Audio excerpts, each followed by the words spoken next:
Top quality और consistent performance के लिए सिर्फ सिल्वर पंप। टॉप क्वालिटी और कंसिस्टेंट परफॉर्मेंस के लिए सिर्फ सिल्वर पंप, नाम याद रखना। केंद्रीय राज्यमंत्री रामदास आठवले आपल्या सोबत आहेत। सर, भारत जिंदाबाद यात्रा आपल्या पक्षाकडनं काढण्यात येणार आहे, काय नेमकं याच्यात असणार आहे? किती विषय एवढाच आहे की ज्याप्रमाणे पाकिस्तानच्या आतंकवाद्यांनी आपल्या पहलगावमध्ये हल्ला केला आणि त्याच्यामध्ये अनेक लोकांचा हत्या करण्यात आली, त्यानंतर भारत सरकारने ठरवलं, मोदी साहेबांनी ठरवलं की आता आम्ही आतंकवाद्यांचा खात्मा करणार आणि त्याप्रमाणे ऑपरेशन सिंदूर अनाऊन्स करण्यात आलं आणि त्या ऑपरेशन सिंदूरच्या माध्यमातून POKमध्ये जे आतंकवाद्यांचे अड्डे होते ते 14-15 अड्डे उद्ध्वस्त करण्यात आले आणि त्याच्यामध्ये 100पेक्षा जास्त लोकांचा मृत्यू झालेला आहे, काही आर्मीचा मृत्यू झालेला आहे।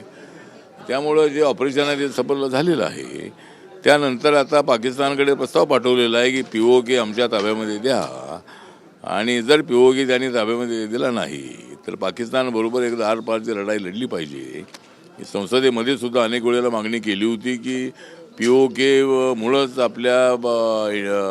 आपल्या बॉर्डरच्या आतमध्ये त्यांना ते येतात आणि अशा पद्धतीचे आतंकवादी ॲक्टिव्हिटीज होतात, त्यामुळं POKसाठी आरपारची लढाई लढली पाहिजे अशी आमची भूमिका आहे आणि त्याप्रमाणे मला असं वाटतं की लवकरच या संबंधाचा निर्णय होईल। जर पाकिस्तानने बऱ्या बोलाने आम्हाला जर POK दिला नाही तर POKसाठी जरूर युद्ध होईल आणि ती लढाई आरपारची लढाई असेल आणि फारच लवकर POK आपल्या ताब्यामध्ये येईल असा आम्हाला विश्वास आहे। दुसरीकडे पाहिलं तर निवडणुकीमध्ये आपली काय भूमिका असणार?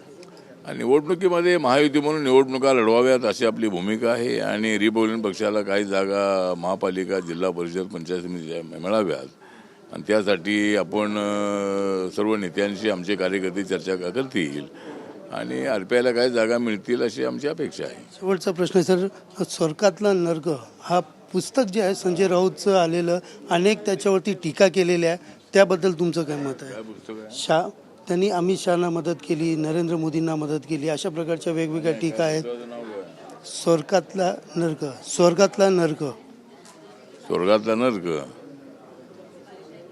हा तर संजय राऊत हे मोठे पत्रकार आहेत, साहित्यिक आहेत, त्यांनी अनेक पुस्तकं लिहिलेली आहेत आणि त्याच्यामध्ये आता स्वर्गातला नर्क जो आहे हा त्यांनी पुस्तक लिहिलेलं आहे। त्याच्यामध्ये काय त्यांनी दाखले दिले असतील, काय त्यांच्या आठवणी दिल्या असतील, पण मला असं वाटतं की संजय राऊत यांना स्वर्गात जायचं आहे की नरकात जायचं आहे।